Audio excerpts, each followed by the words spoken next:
por que orar e quando orar. Prepare-se para isso. Mas antes, quero lembrar você que nós temos o site da Novo Tempo, que é um site que tem várias informações. Você pode navegar nesse site, é novotempo.com. Aí você bota / a Arena do Futuro, entre nosso blog. Então você tem vídeos, mensagens, uma série de coisas importantes para o seu crescimento espiritual. Nós também temos um e-mail, que é arenadofuturo@novotempo.org.br. Você pode mandar o seu testemunho, a sua história, a sua experiência com Deus, e também através desse site, desse e-mail, você pode fazer o pedido do seu estudo bíblico, que é o Grande Conflito. Esse mesmo e-mail serve para você fazer o pedido. É de graça, aproveite. Queremos atender você da melhor maneira possível. E nós temos também o Twitter, @Arena do Futuro, é o Twitter do programa, e o meu pessoal, PR Luiz Goncalves, onde você tem informações do nosso trabalho em toda a América do Sul, em 8 países. Bem, agora deixa eu guardar aqui o meu DVD e nós vamos entrar no estudo da Palavra de Deus. Eu começo hoje o programa sobre a oração, convidando você a fazer uma oração. Normalmente a gente ora no final do programa, mas agora eu vou orar no início e no final. Então, aonde quer que você esteja agora, feche os seus olhos, curva a sua cabeça, vamos orar. Senhor nosso Deus, vamos agora estudar sobre a oração. Louvado seja o teu nome pelo privilégio que temos de falar contigo. Ilumina-nos, abençoa-nos, que esta mensagem nos aproxime de ti. Em nome de Jesus, amém. Agora sim, amém. Salmo 65, versos 1 e 2, dizem assim: A ti, ó Deus, confiança e louvor em Sião, e a ti se pagará o voto. Olha o 2 agora. Ó tu que escutas a oração, a ti virão todos os homens. Uau! Que texto, hein? Ó tu que escutas a oração, a ti virão todos os homens. Inclusive eu estou aqui e você também está aí. Na verdade, quando a Bíblia fala assim, ó tu que escutas a oração, é verdade. Deus está muito pronto, Deus está 100% pronto para ouvir as nossas orações. Quer ver?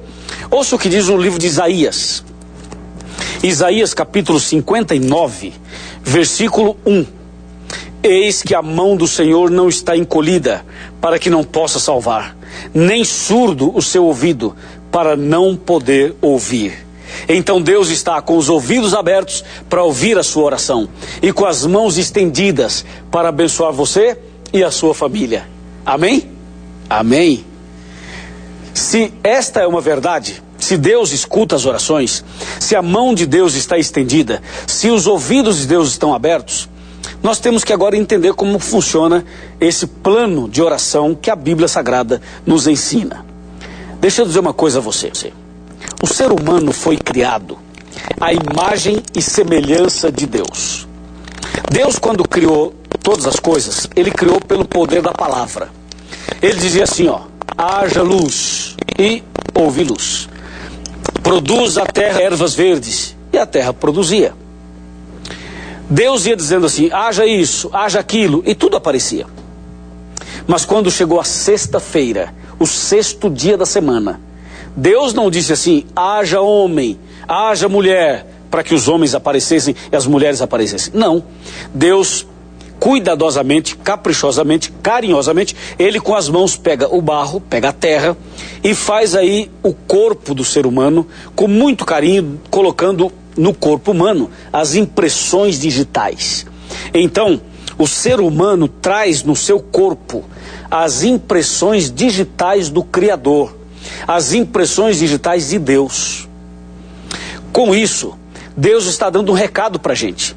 O recado de Deus é assim, ó: Deus quer ter um contato mais íntimo com os seus filhos. Porque Deus nos fez com o toque das suas mãos, com o sopro da sua boca. E assim que o homem foi feito, conforme diz Gênesis 2, verso 7, do pó da terra, do fôlego de vida, o homem soprou e o homem passou a ser alma vivente. Assim que o homem abriu os olhos, Ele viu Deus na sua frente. Olha que maravilha. Ele viu Deus. Havia, portanto, um relacionamento pessoal, visível, real, entre Deus e o homem. A comunicação era uma comunicação sem barreiras. Adão e Eva conversavam com Deus face a face, além da criação ter acontecido com o toque das mãos de Deus. Você não acha tudo isso muito especial? Você não entende que isso é um pai carinhoso que quer manter um relacionamento íntimo com os seus filhos? Eu também sou pai. Tenho 2 filhas e eu me lembro muito bem quando as minhas filhas nasceram. E eu e a minha esposa, quando vimos as nossas filhinhas recém-nascidas, a primeira coisa que a gente quer ver é se é perfeita e depois parece com quem, não é assim? Parece com quem? Pois é, quando Deus fez o homem e o homem abriu os olhos, sabe com quem o homem se parecia? O homem parecia com Deus. A Bíblia diz, o homem foi feito à imagem e semelhança de Deus. Então, há um relacionamento natural entre Deus e o homem. Mas um dia aconteceu uma tragédia. Surgiu o pecado. E o pecado criou uma barreira. O pecado criou uma parede, um muro de separação. Confira comigo Isaías 59, agora versículo 2. Eu li o versículo 1, agora há pouco, e vou ler nesse instante o versículo 2. Confira. Mas as vossas iniquidades fazem separação entre vós e o vosso Deus, e os vossos pecados encobrem o seu rosto de vós, para que vos não ouça. Ouviu? O texto diz que o pecado, ele cria uma barreira, uma separação. E foi exatamente isso que aconteceu. Porque antes do pecado, o homem falava com Deus vendo a Deus. Portanto, não precisava nem fechar os olhos. Mas depois do pecado, tornando-se assim uma barreira, uma parede, um bloqueio, o homem passou a viver de forma muito estranha. E aquilo que era natural, aquele relacionamento gostoso entre o pai e o filho e o pai, infelizmente foi manchado. Sabe quando um filho sai de casa, abandona os pais, vai embora, e os pais ficam tristes, e nem tem notícia do filho? O pai e a mãe, eles querem falar com seus filhos, mas os filhos não dão um retorno, nem uma ligação, nem um telefonema. Então os pais ficam tristes, porque querem relacionar-se com seus filhos, mas esses não querem mais diálogo com os pais. Foi isso que aconteceu com Adão e Eva. A Bíblia chega a registrar frases, palavras que são terríveis. Veja o que eu vou ler aqui em Gênesis capítulo 3, versículo 8. O 8 diz: quando ouviram a voz do Senhor Deus que andava, como eu estou andando aqui, que andava no jardim pela viração do dia, esconderam-se da presença do Senhor Deus, o homem e sua mulher, por entre as árvores do jardim. E a Bíblia diz assim, ó, por entre as árvores, agora o versículo 9. E chamou o Senhor Deus ao homem e lhe perguntou, onde estás? E o 10, ele respondeu, ouvi a tua voz no jardim, e porque estava nu, tive medo e me escondi. Aí está o ponto. O pecado afastou o homem de Deus, criou uma barreira, e o homem disse, eu tive medo e me escondi. Agora pensa comigo, como é que alguém pode ter medo de Deus? Como é que você pode ter medo do seu pai, da sua mãe, e você esconder-se dele?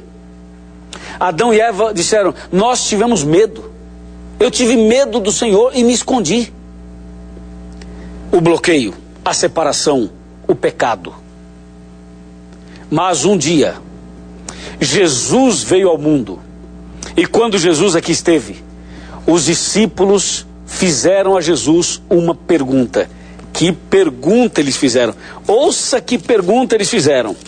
Olha, na verdade foi um pedido, uma pergunta e tal. A Bíblia diz exatamente assim, ó, de uma feita estava Jesus, Lucas capítulo 11 verso 1, de uma feita estava Jesus orando em certo lugar.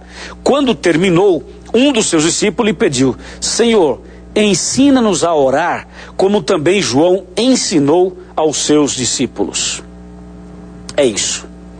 O que antes era normal, era natural, agora passou a ser anormal. Agora passou a ser um desafio. Passou a ser algo que o homem não tinha nem sequer conhecimento. Por isso, um dos discípulos pediu a Jesus, Jesus, poderia nos ensinar a orar?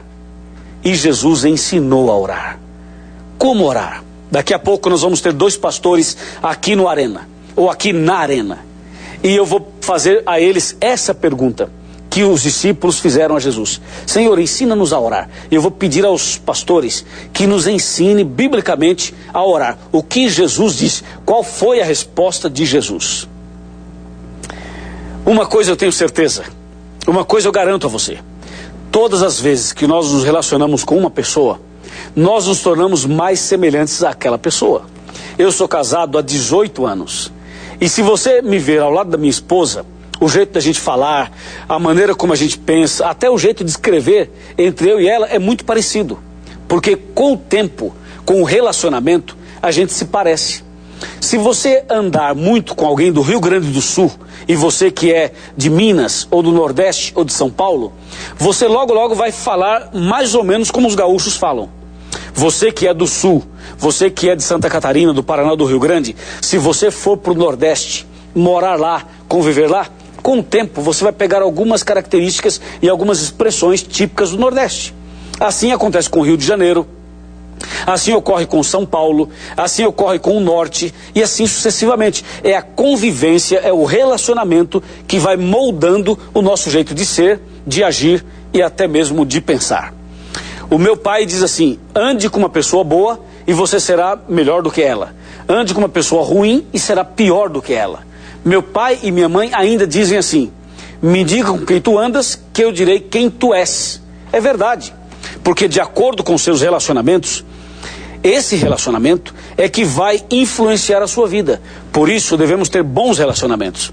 Devemos conviver com pessoas de bem, para que isso possa nos influenciar positivamente. Agora imagina, se você andar com Deus, se você manter um relacionamento com Jesus, se você desenvolver uma comunhão com Deus, com certeza você estará muito mais parecido com Deus, obviamente. Por isso nós falamos da oração. A oração é na verdade um diálogo. Normalmente as pessoas pensam que a oração é um monólogo.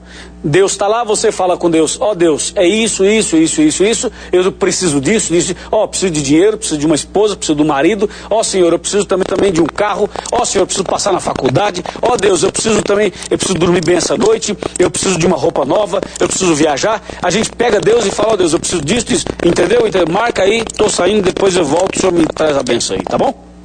É o que alguns pensam. Outros pensam assim: ou Deus dá o que eu estou pedindo, ou Ele não é Deus. E tem gente que diz assim: ou Deus me atende, ou eu rasgo a Bíblia. Imagina quanta ignorância. Oração não é um monólogo e nem dar ordens para Deus. Oração é um diálogo. E você sabe, diálogo é assim: um fala, o outro escuta. Depois o outro fala e você escuta. É assim um diálogo. Então, quando se trata de oração, se trata de um momento em que você fala e Deus te escuta. Mas não esqueça que haverá um momento em que Deus falará e você terá que ouvi-lo. Portanto, a oração envolve esse processo de um diálogo. Você fala, Deus ouve. Depois Deus fala e você faz favor de ouvir, tá? Porque às vezes a pessoa fala, depois não lê a Bíblia. Então quando Deus vai falar, a pessoa não tem tempo. Vai dormir, vai ver não sei o que, e não ouve a voz de Deus. O programa de hoje tem como objetivo ensinar o que Jesus ensinou, a maneira certa de orar. E nós vamos também saber se a oração pode ser feita só em pensamento, ou se a gente pode falar, ou se a gente deve gritar, ou se a gente deve repetir. Por exemplo, eu vi um programa de televisão em que o líder religioso dizia assim: você deve orar assim. Aí ele falava assim, Jesus, Jesus, Jesus, Jesus. Foi me dando uma agonia, porque a oração que ele ensinava era falar Jesus, ficar repetindo Jesus, Jesus, o tempo todo. Será que a gente pode repetir a oração? Bom, você deve estar curioso, né? Vamos fazer o seguinte, vou fazer um intervalo, você bebe uma água, liga para alguém, manda um Twitter, chama os seus amigos, porque logo depois do intervalo, eu receberei 2 pastores aqui e nós vamos falar sobre esse assunto com eles. Um abraço e até já.